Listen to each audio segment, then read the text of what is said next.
Welcome to this first episode of the Drone News podcast, and I'm your co-host, Greg Reverdiau with Pilot Institute, and we have two other co-hosts. We have Kara Murphy and Haye Kesteloo, and today we are going to give you a little bit of background about ourselves and tell you more about what we do in the aviation industry, how we get to be in the aviation industry. Before I go any further, I want to introduce Kara Murphy. Please tell us, real quick, a little bit more about yourself and what you do in the industry. Okay, so I am first and foremost a remote pilot, basically an aerial videographer and photographer. I'm also a contributing writer for DP Review and Inner Drone. And I sell my prints on my site called Aerial Print Shop. So those are my the three prongs of my own business that I've been running for the past few years. And for those of you that are listening, I'm sure you have read at one point a Kara Murphy article somewhere online, because Kara publishes a lot of really up-to-date information about technology. She actually had some information recently about the new FPV drone, so you can see a different perspective. I liked your article, Kara, because it was a different take from what I had seen on the other article. So that was great. I appreciate that. I always try to find something that not everyone else is talking about. So I appreciate that. Thank you. Yep. And our third co-host is Haye Kesteloo, and Haye is with DroneXL. So Haye, tell us a little bit more. For those of you that follow the Pilot Institute news updates, we had Haye on our show in the past talking about the FPV drone, actually. So Haye, all yours. Yeah, thank you, Greg. I think some of the listeners might actually know me from years ago from Drone DJ, where I got started covering news in the drone industry. About a year ago, I left Drone DJ to start my own site, as it gives me a little bit more flexibility, and that's called DroneXL.co or .co. It's a site that basically covers all kinds of drone news, ranging from rumors from DJI products all the way to FAA regulation, cinematic drone photography, and videos. And yeah, we try to cover as much as we can within the drone industry, and we're actively building on expanding our team and basically being able to cover the different aspects of the drone industry in more detail. Outstanding. And as for me, Greg Reverdiau, I'm with Pilot Institute. We provide online training for drone pilots, airplane pilots, and this is pretty much what I've done my whole life. I love training people. I love sharing my knowledge, and this is what we do. So what I wanted to do today, actually, with this podcast is I always play this game when I meet somebody in aviation, and I said, what's your aviation story? And when you go around people that are in aviation, they love to talk about their aviation story and their aviation background. So this is what I want to do today with you guys. I want to learn more about what you do. I know some of what you've done in the past, but I'm sure I don't know everything. And kind of how did you get interested in getting into drones and aviation in general? And Kara, let's get started with you. Oh, thank you. So I don't have a traditional aviation background, to be quite honest. I worked in the music industry for many years. I took a detour into creative tech publishing, and then ended back up in music and tech working at Rdio and BitTorrent. At the time, I went to a lot of live music concerts, and I met a prolific blogger at Coachella back in 2009. And at the time, I had a point and shoot camera. And I was able to capture these photos of artists performing live that she put on the blog. They went viral. And so from there, my interest in regular photography was ignited. And so I had some friends, Terry and Andre, who had lent me their Nikon body and lenses. I continued on the festival circuit. And after a few years, though, between that and doing events, I just got a little bit bored of photography. I felt like I was capturing the same angles as pretty much every other photographer in the pit. And I had mastered that equipment. And then a friend of mine, Nate Boltron, had posted a top-down image of Martha's Vineyard that he had taken with a DJI Phantom 1, and he had affixed a GoPro to it. And I thought that was so amazing, and it was a unique perspective. And so my friend Eddie Codell, who I had worked on Flying Robot International Film Festival with, we hadn't done it at the time, it was still 2014. He had a Phantom 1. And if anyone remembers the Phantom 1, that was not an easy drone to fly. DJI has come such a long way since then. But he lent me it. I remember writing him a check for $600 and losing the drone on its third flight. And so I was a little bit discouraged. I hadn't put the GoPro on it yet, so at least I wasn't out of GoPro, but the drone was lost. And it took until 2015, a year later, where I bought the DJI Phantom 2 Vision Plus and started flying that in Iceland.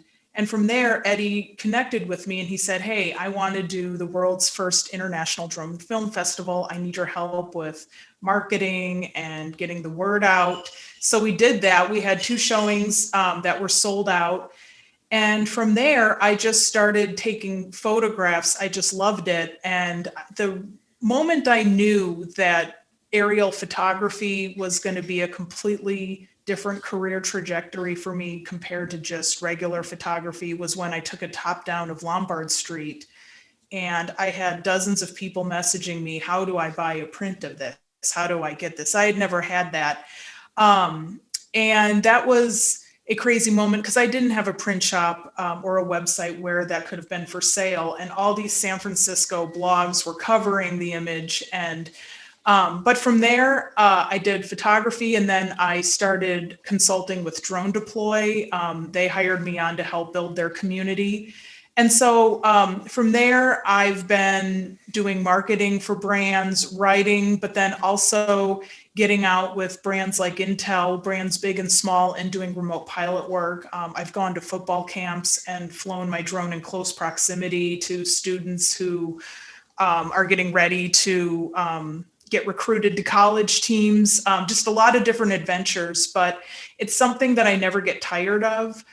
Even though I don't do mapping or more sophisticated, or I do inspections, but I don't do mapping or some of the more, or search and rescue, some of the more sophisticated applications, but I am amazed at how useful drones are and how the industry continues to grow and how, I even read the other day, Justin Bieber is using an FPV drone in his music video. You know, people are starting to catch on to just how many different uses drones have in the industry and the world. So, yeah, basically, I just got started. It started with a photo, and it's just gone from there. Opportunities have just come, and I've taken on the ones that have made sense. And it's, I had a conversation with my friend Sharon Rossmark because she had battled breast cancer and I had battled colon cancer in 2019. And we talked about how having meaningful work in the drone industry actually helped us push through a challenging moment in our lives. So that's something else I can say about the work I do, is that it's just a new challenge every day, but it's exciting. And I can't wait to see what happens in the next decade in the drone industry. Oh, that is for sure. I've been saying this for a while now. You know, if we look at the history of the UAS industry, we're right there at week 1 of where we need to be, you know, compared to everything else. So the next decade, the next 2 years are going to be amazing. The next decade, I can't even begin to foresee where we're going to be. And this is something that we need to do. Actually, I do want to do an episode on this in the future. Some of you may be asking, you know, why are we all meeting together here to talk about these topics? This podcast is going to be designed because we want to talk about the news update, everything that goes on in this industry, and kind of give you more of a personal perspective about what is going on in the world of UAS. So this is what we'll be doing for the next episodes in the future. You know, you mentioned this is a non-traditional approach to aviation for you, but I feel like this is how a lot of people get into aviation is by having this one thing where they have this one experience of being next to a drone, an airplane, and then all of a sudden they catch the bug. This is something that you know, the aviation bug. Once you catch it, then it's really difficult to get rid of it. So, and it's a good bug. It's a good way to do it. So, Haye, what about you? What's your background in aviation? Where did it start? For me, it's a couple of different things that basically bring me to drones. For one, I grew up windsurfing and sailing, and the first time in my early 20s, when I had a chance to get on board of a glider airplane, I realized how flying a glider airplane was basically like three-dimensional sailing, right? So you get this third dimension added into the mix, and for me, that was my first eye-opener, what aviation could feel like and what it could mean. And of course, I'd been in bigger airplanes traveling prior to that, but that's nowhere near the same experience as you get when you're on a glider airplane. I had something similar a few years after that. With parasailing was the same experience, was just amazing. So I always had that fascination with flying. Next to that, I was always interested as a hobbyist basically, and later more professional as well, into photography. So once drones came out and now you're able to take that camera and position it anywhere in the air and get shots that otherwise just you wouldn't be able to achieve, that totally opened my eyes. And for me, I got a little later into actually buying drones, but just the fact that you could have a camera and position it anywhere in the air and just get shots from any angle, that totally blew me away. So that was really cool. That's definitely what got my interest into drones. And then professionally, I was always involved in internet marketing for small, medium-sized businesses. So a lot of what I did professionally had to do with storytelling, using video, using photography, to basically promote somebody's business. And at some point, this was back in 2016, I think. I met Seth Weintraub, who's the guy behind 9 to 5 Mac and Electric, and he actually happens to live in the same town where I live. We have mutual friends, so we're having this dinner party, and I didn't even know who he was at the time, and I found out what he did and the sites that he managed. So we started talking, and at some point the conversation went to drones, and like 5 minutes later it was like, all right, we need to start a drone website and follow the news in the drone industry, especially because if you were interested in drones at the time, and I'm talking now 2016, 2017, you could already see that a lot of very cool things were going to be able to be done with drones. And I think specifically in terms of search and rescue, you see how drones can add value and literally save people's lives. Back then, that was, I think, really early days. But Seth and I realized that drones could be a very cool topic, since it's such a fast growing and fast developing industry, to build a news website around. And that's how back then in 2017 we started Drone DJ. In April last year I left Drone DJ to start DroneXL, basically because I like to try out different things and see what works best, and just have more freedom in terms of making changes to a website. And with Drone DJ we were more stuck to whatever format worked for the bigger websites, which made a lot of sense, but it didn't give me really the freedom to do that with Drone DJ that I wanted. So that's when I decided to leave Drone DJ and start DroneXL.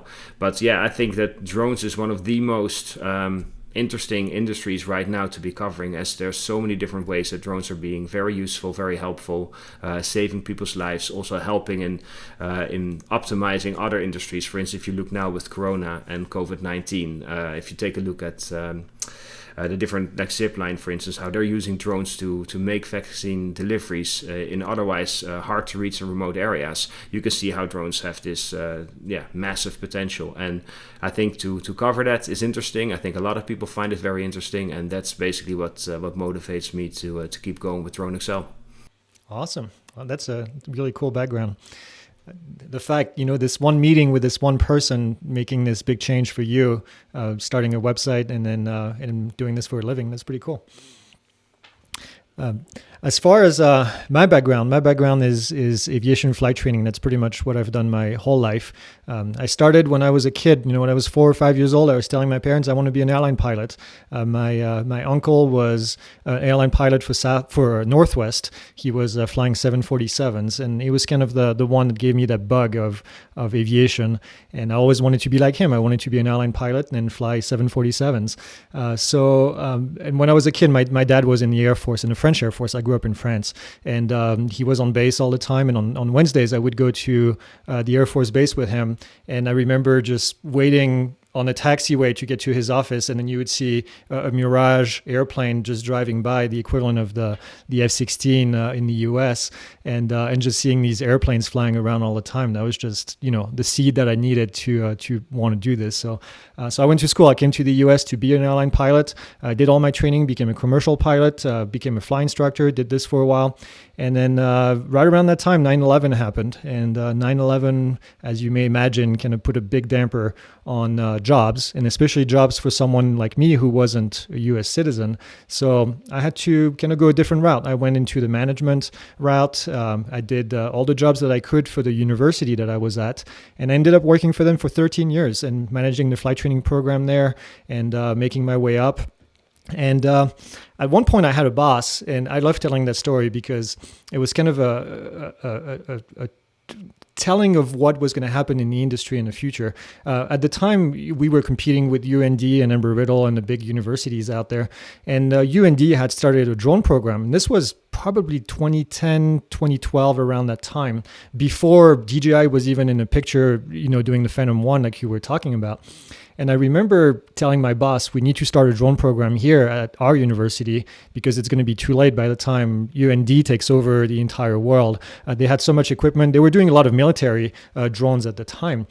And my boss at the time he was a former astronaut. The guy had gone in space, and he had several space missions in the space shuttle. Really cool, just amazing background. And he said he didn't believe in drones. He was an F-16 pilot, and he believed in manned aircraft. And so we never did this thing. So eventually I left the school. I wanted to be in charge of my own school. So I managed a flight school in Arizona for a few years. And there I was starting a drone program. And eventually I said, you know what, let me do this by myself. That was... I had bought a drone in 2014, and Kara, it's funny you mentioned this, the Phantom 1 with the camera and having to I bought this gimbal on eBay, Chinese gimbal that you would put into the Phantom 1 and then put the GoPro on it.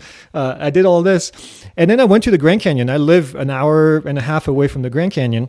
And at the time, there was no training out there. There was 2014. Nobody was talking about what you could and couldn't do about drones. So I flew my drone in the Grand Canyon.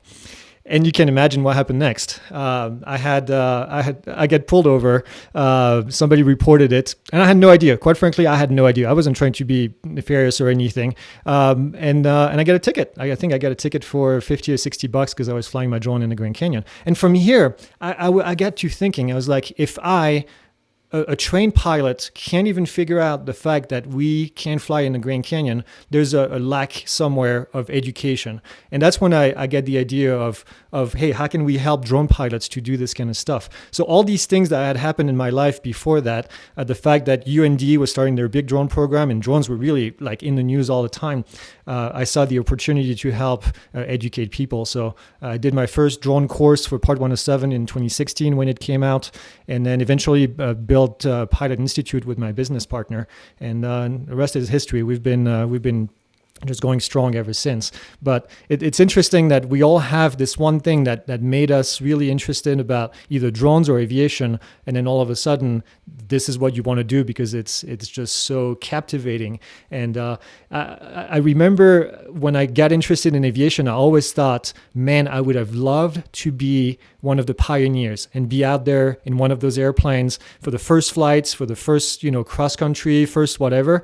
And now we have the ability to do this in this industry. We have the ability to be the first at doing something and be, one of the pioneer. I don't know if you guys feel that way, but to me, there's a core group of people or companies that are kind of changing the world of UAS as we see it. What do you think about that? Yeah, if I can chip in here. I mean, for me, personally, a big interest was having that camera up in the air. And I remember seeing those first videos where you had snowboarders and skiers jumping off those big jumps on ski slopes and having an FPV drone circle around them and basically get the footage as these guys are spinning through the air. And as soon as I saw that, I was like, that's it. That's what's going to be in, let's say, the next James Bond video, where not only are you watching action take place, but your point of view is action in itself and circles around the subject. And I remember first seeing that, I was like, holy shit, this is what you can do with drones. drones. And like I said, my personal interest in drones was always the photography and videography aspect of it. But seeing those shots is like, yes, that's the best way to showcase action, by having a camera that actually circles around the action and puts you in that same spot as a viewer. I thought that was amazing. So, yeah, my first paid commercial remote pilot job was I was taking photos of the Embarcadero Towers in San Francisco. They're roughly 750 feet tall, but just flying downtown in this urban setting and just narrowly in between these buildings, I realized this isn't something a small plane or helicopter could get to. And so I realized that a big use, and also just it's less expensive if you were to charter a helicopter. If you think of hiring a pilot and the gas and just the wear and tear on a machine like that, and also the risk involved. I've never flown in a helicopter. I don't think I really want to. Maybe I've just read too many statistics, but I know they have their uses too. People get airlifted all the time to hospitals. There's a use for everything. But as far as really getting in narrow spaces or just getting unique angles, a drone can do that much better than a small plane or a helicopter. So that's where I saw the use in all that. No, I was just going to say, Kara brings up a good point, because, for instance, if you look at wildlife researchers, a lot of those guys use small airplanes and helicopters, and actually there's been quite a few accidents where people lost their lives because of it. And again, with the drone, you cause a lot less disturbance. You can get much, much closer. You're not running into the same expenses, and of course, it's a lot safer. I mean, drones are always expendable, whereas the pilot and a camera guy, that's a whole different ballgame. So I hear you there. No, I was just going to say, whenever you see this serene top-down image of, you can never get a lake image or anything on water like surfers with a helicopter, because the blades, the chopper would cause a disturbance, a ripple effect on the surface of the water. So that's somewhere else where drones really excel. Anyway, that was just a thought that came to my mind. Yep. When I was a student in flight school, they always told us about 1% of the population ever gets to fly an airplane, to be a pilot and fly an airplane. And I realized once you had the drones that you could get that same perspective. I remember being a flight instructor and sitting in the right seat. And when your students are good enough, you can just sit in the right seat and kind of look around and let them do their thing. And you kind of just a passenger sitting there. And I just always remember looking outside and just enjoying the view from being high up in the air. And when the drones came on board, you could do that without spending hundreds of dollars on renting an airplane. You just had the ability to get that point of view, and flying is just such a cool feeling to be up there, and now you can bring this with your camera and being able to see it, and this is just incredible. So that 1% of the population that could become a pilot, all of a sudden it's like now everyone can have that point of view and see things differently. An interesting example perhaps also here is George Steinmetz, the photographer here in New York that I know Kara covered as well when he got himself into a little bit of trouble. If I'm not mistaken, he basically built his career on aerial photography, and he would take a hang glider with a motorized hang glider to continents like Africa to get those aerial shots. And if you look at the photos that he took back then, that was groundbreaking, because you weren't able to easily get those shots, and he used a hang glider because it was something that he could bring along and was much easier to organize than having helicopters and airplanes.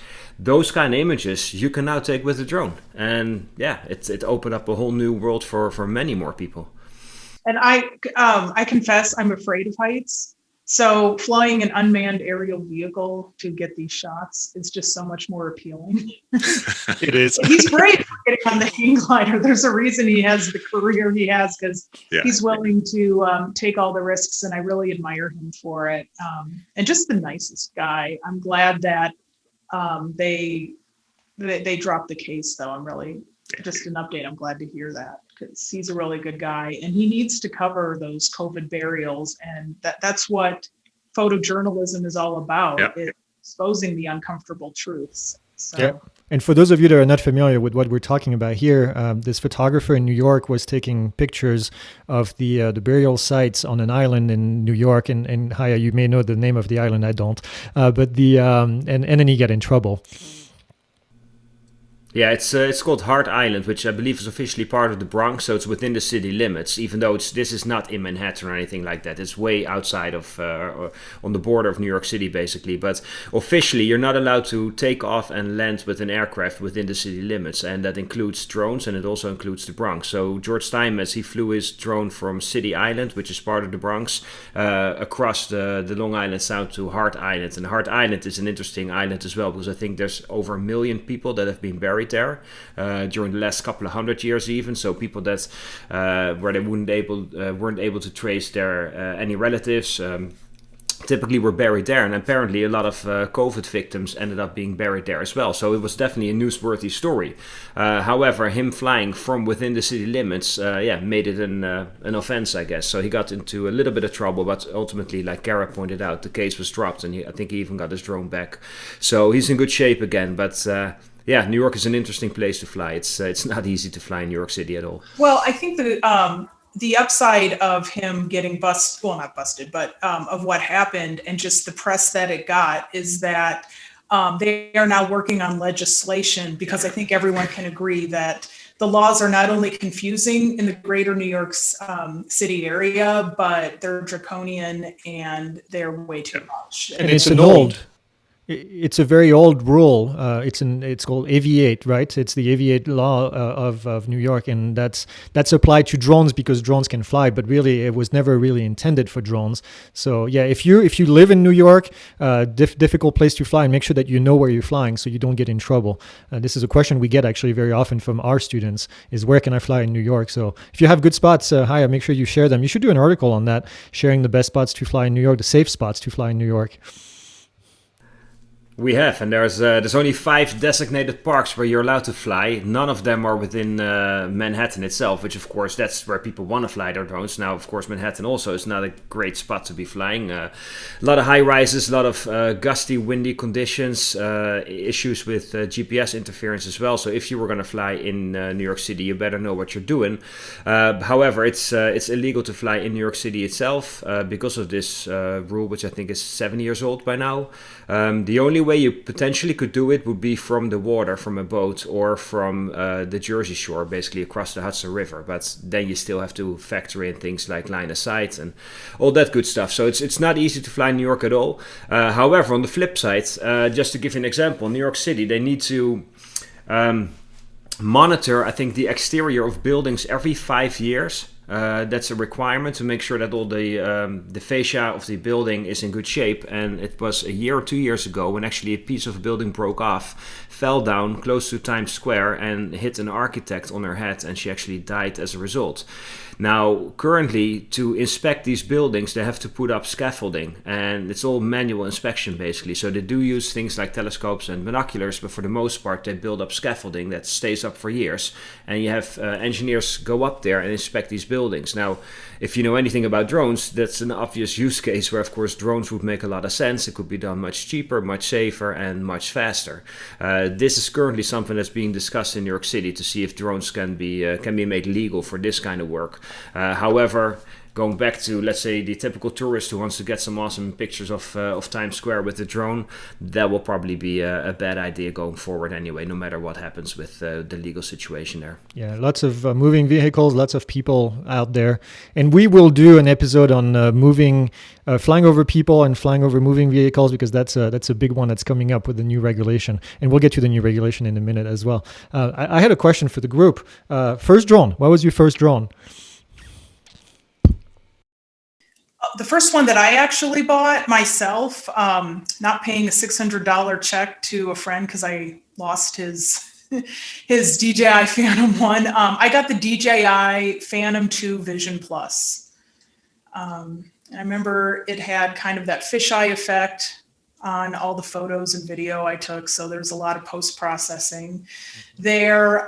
Didn't have very good range. The Phantom 3 Pro felt like a big step up. And then the Phantom 4 Pro I've had for quite a long time. I'm going to be curious to see what DJI does, because they released the Phantom 4 Pro gosh, like back in September 2016, I want to It's say. an old drone now. Yeah. Yep.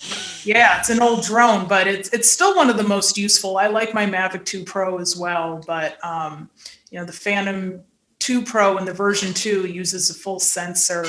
Still really good for inspections. Oh, yeah. And It's a workhouse for sure.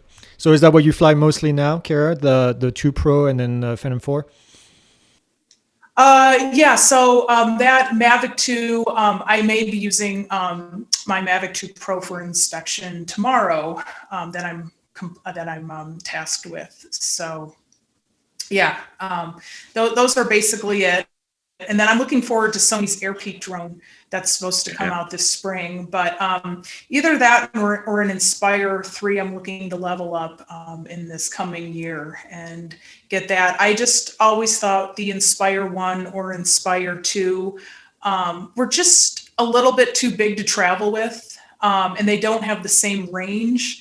I've talked about this with friends who do a lot of urban flights, especially in the Chicago area. We sometimes scale Willis Tower with our Phantom 4s or our Mavic 2s. You cannot do that with an Inspire. So just something that has an interchangeable lens, but is just more compact and has a longer range, I think would be really good to invest in. So I'm looking forward to what any commercial drone manufacturer has to release, because it needs to head in that direction. I agree. The interchangeable lens is a big seller for me.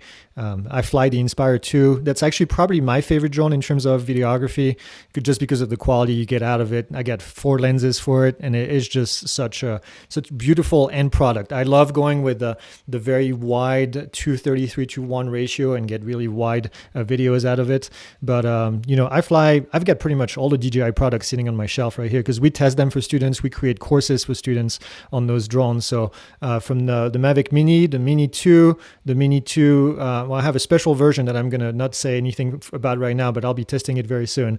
And then Mavic Air 2, and then Mavic 2 Pro, Mavic 2 Zoom. Basically, we have the whole lineup. I love actually the Mavic Air 2. I was really impressed by that drone when it came out. The Mavic 2 Pro is also probably my second. If I don't have to travel, and I have a big backpack for my Inspire 2 that I can mount the drone on the back of it and then just go and hike with it, because that's what I do a lot. And but otherwise, I take the Mavic 2 Pro as my main drone, I would say. How about you, Haye? What was your first drone? First drone was the Mavic Pro, and it was funny because I was kind of waiting for the whole drone thing to be kind of figured out and get like a package that was ready to fly and required less work from the operator, basically, to get it to operate properly. So when GoPro announced their Karma, I was like, oh, this is interesting, because it was a foldable drone. I figured GoPro, they know what they're doing in terms of video footage as well. So I actually had my finger on the trigger to buy that one, September 2016. And then I think 2 or 3 days later, DJI came out with their Mavic Pro. And that's when I switched and I got the Mavic Pro, which turned out to be a much better drone than the Karma, of course. Since then, I've pretty much had all the DJI products. Luckily, they keep sending me their drones. So that's definitely a benefit. As you said, the Mavic Air 2 I think is a great drone in terms of an all-round drone and value for money. I'm also a big fan of the Mini 2, because internationally, if you're traveling, I think that thing is awesome. 3 little batteries, you fly for an hour and a half almost, you can take it anywhere. So if I'm on the road, it's super easy to take that one. However, my favorite drone right now is gonna be the FPV guy, this guy, because 1, it's easy to fly still, and 2, you get those cinematic shots that I was talking about earlier, where you get that perspective from actually being on board of an aircraft yourself. And to me, that was always the biggest draw. So being able to fly that drone has been amazing. And yeah, I'm looking forward to where things are going to go from here, because I feel that the drones that we have nowadays are so reliable and so easy to fly and have such not just distance in terms of range, but also just the quality of the video feed that you get. So to think that we're only at the beginning of drone industry and the drone development, and let's say imagine 5 years from now where things will be, it blows my mind, basically. It's amazing. Yeah. Do you guys remember the Lily drone? Yeah. Not so good. So So that was I had an order for that, and then so the Lily came out with the concept. For those of you that are not familiar, the Lily was this drone that was going to do what the Skydio 2 is doing now, which is follow everyone everywhere very quickly, very easily, and it was vaporware. It never went anywhere. So I had my order. I think it was, I don't remember the price actually, but they had it. It was a Kickstarter, I think, special, and I had given them, I think it was $500 maybe as a Kickstarter, and it basically went nowhere, and I got my money back right on time before they actually folded the company, so I was lucky on that. And right around that time, GoPro came out with a Karma, like you were saying, Haye. So I almost bought one of those. And sure enough, 2 weeks later, I think DJI came up with the Mavic Pro. So I did get the Mavic Pro as well as my first Mavic in that case. But yeah, that was really interesting. When Skydio came up with their promo, I looked at this thing and I said, wow, this is the Lily all over again, just following you. It was supposed to follow you everywhere you went and do these cinematic shots. And looking back, we should have known it was going to be a vaporware, but that was the dream. They were selling you the dream. That was in probably 2014, I don't remember, 20. Yeah. That was later. Yeah. Yeah. And yeah.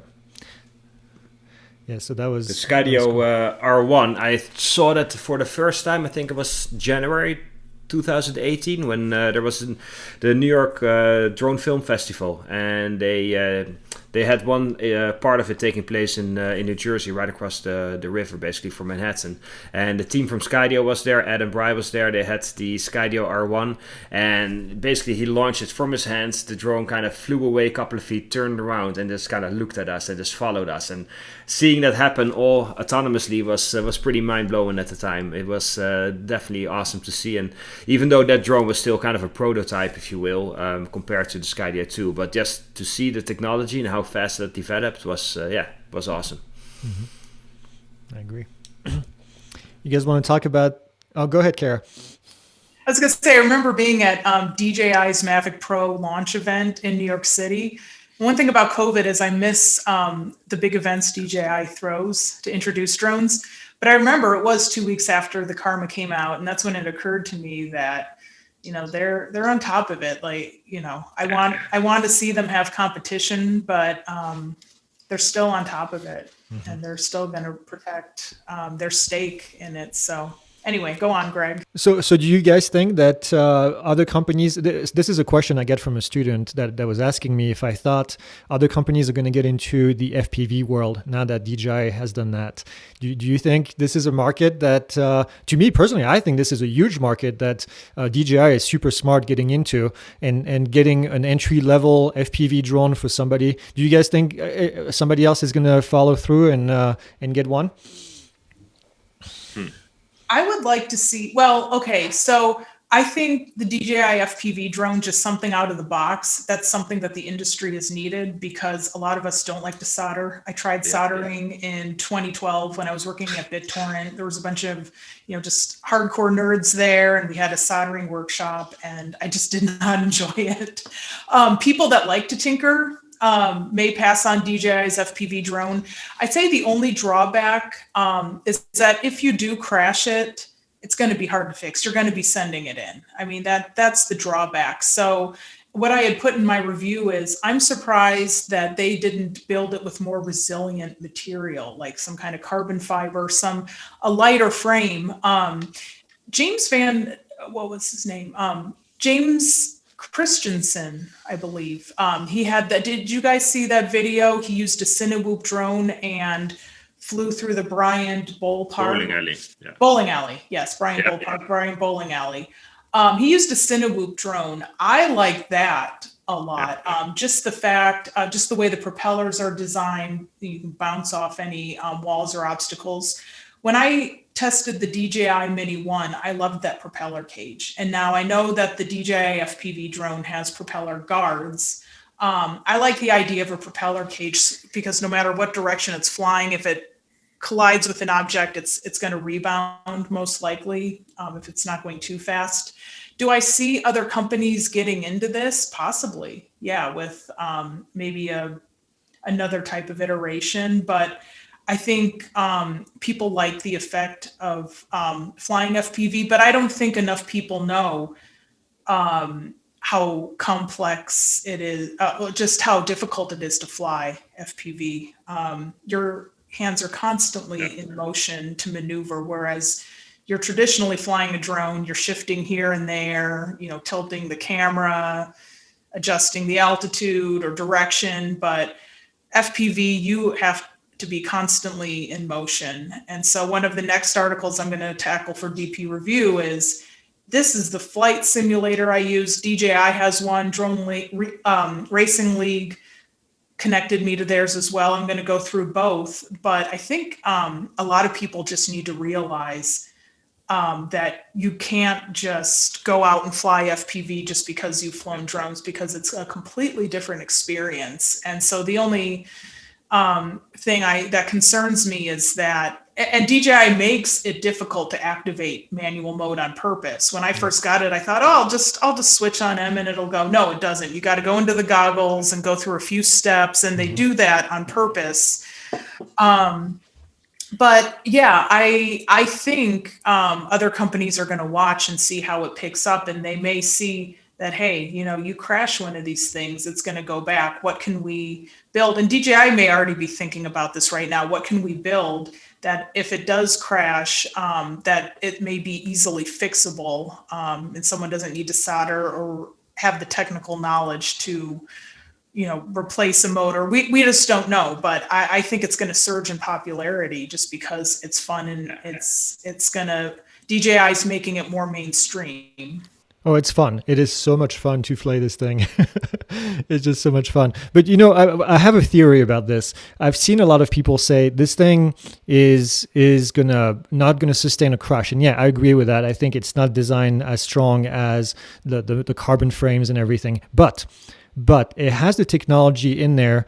Why do people crash when they fly FPV at first? They crash because they don't have the ability to pause and hover in case something happens. You lose control of the drone, especially in full manual mode, and all of a sudden, that's it. You crash the drone. Here, you have this pause button that you can go. I'm not an FPV guy. I've never really flown FPV, but I took mine. I went up and I got it in manual mode, and I went up to 200 feet, and then I tried to mess around. And if something happened, boom, just press the pause button. If you're upside down, if you're inverted, you can't recover, then just push the pause button, it brings you back and then saves the day. So I think we're actually going to see probably fewer crashes that we see in typical FPV drones, and having to do less repairs compared to, so I think the accident rate, if you want, of the DJI FPV compared to regular FPV is going to be a lot less because you have that ability to pause and hover. So I think it'll be interesting to see.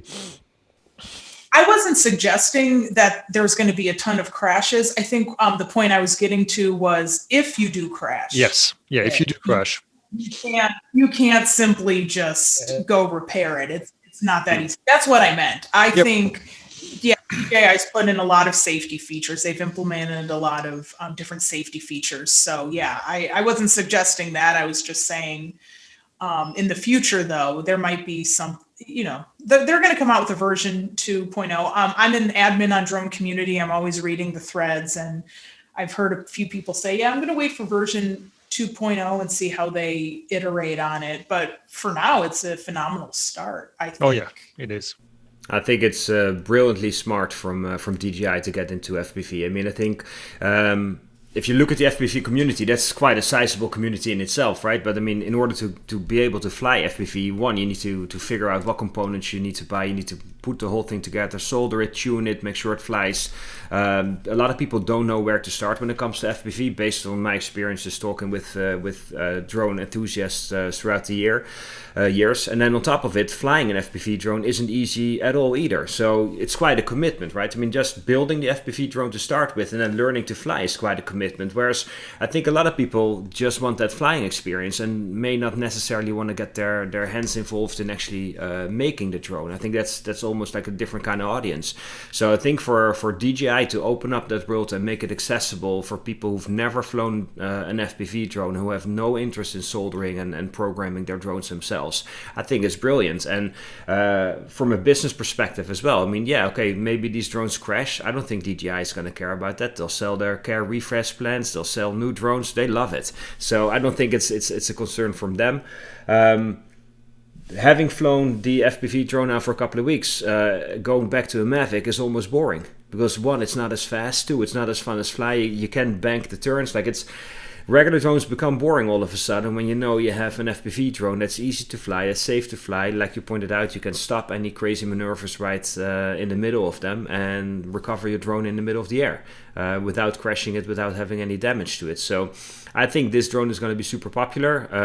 I think this one already flies so well that you don't really need to wait for version 2.0. What I would like to see is DJI use this same technology with the goggles and all the quality that they have and their transmission system, but maybe make a DJI FPV Cinewoop or a mini version of it so that you can fly indoors, like what Kara was pointing out with the DroneXL video. I mean, then it's safer, but also it'd be a lot of fun. And if those drones crash, it's not such a big deal.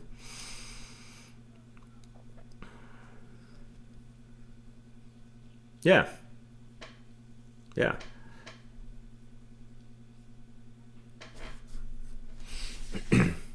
Yeah.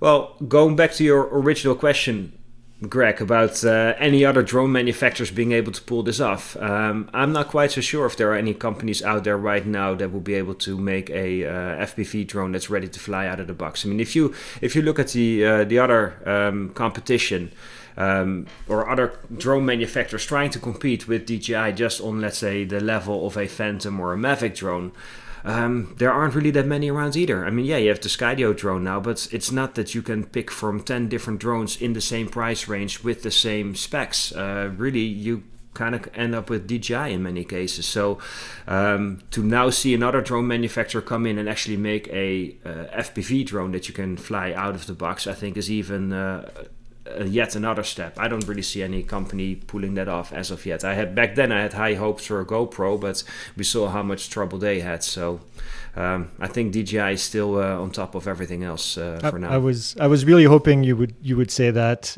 because I agree. I completely agree with you. I think that they've gone to the point now where they've made something easy to fly out of the box, which is spectacular, because you can fly this FPV drone with having no experience until you flip it to manual mode. And I think it's going to take a while for other companies to catch up. Yeah, and this thing, that's a fun one too.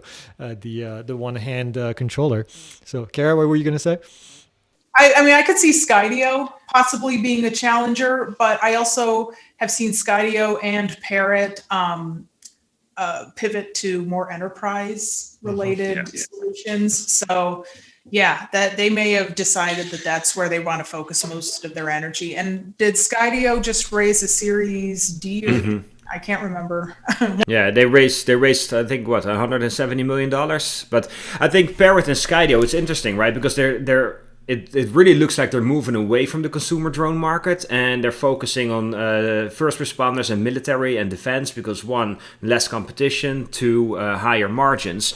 You could almost see that as an indication that they're not really able to compete with DJI in a far more competitive world, the consumer drone world. So also with Skydio is not really into controlling your drone. It's all about flying the drone autonomously. And if you look at FPV is the opposite of that, right? I mean, you're at the sticks, you're the one flying. It's manual, and it's not at all autonomy. So I don't even know if Skydio would entertain going into that world. I don't know. I don't think they would. And if they were to try, I'm not even sure if they would make it. And they've made it pretty clear in some of the articles that they published that, like you said, they're more interested in the autonomous side of things, where the pilot is an observer rather than an active participant. So I think we'll see, like you said, everybody's going to kind of pick their market going forward, where you have Skydio that's going to focus on that, and then DJI will continue doing what they do with the consumer drones, especially with the limitations they have in place right now with the government contract. So I think that's a clear indication of what's going to happen. So we have to unfortunately wrap it up. I love this conversation, but I have another meeting in 4 minutes that I need to get to. So this was awesome. I really this was a really good first episode. I think we definitely have a lot more of this coming up, and sharing our point of view. Was there anything else you guys wanted to mention in this section before we end this episode? No, not that I can think of off the top of my head, but we have a lot to cover in the future. Yes, we do. Yeah, thanks for having us on the show, Greg. I mean, I know you said early or in the beginning that this was going to be a 15 or 20-minute episode. I'm looking at my recorder here. I think we're coming up close to an hour, so not bad at all for a first podcast. I truly enjoyed being part of this conversation, and I'm looking forward to the next episode. I'm excited. I'm really excited. Well, thank you both. We will be in touch and we will schedule the next one. So for those of you listening, make sure you subscribe, do whatever you do. Leave your comments if you have a place to leave comments. And we will see you guys on the next iteration.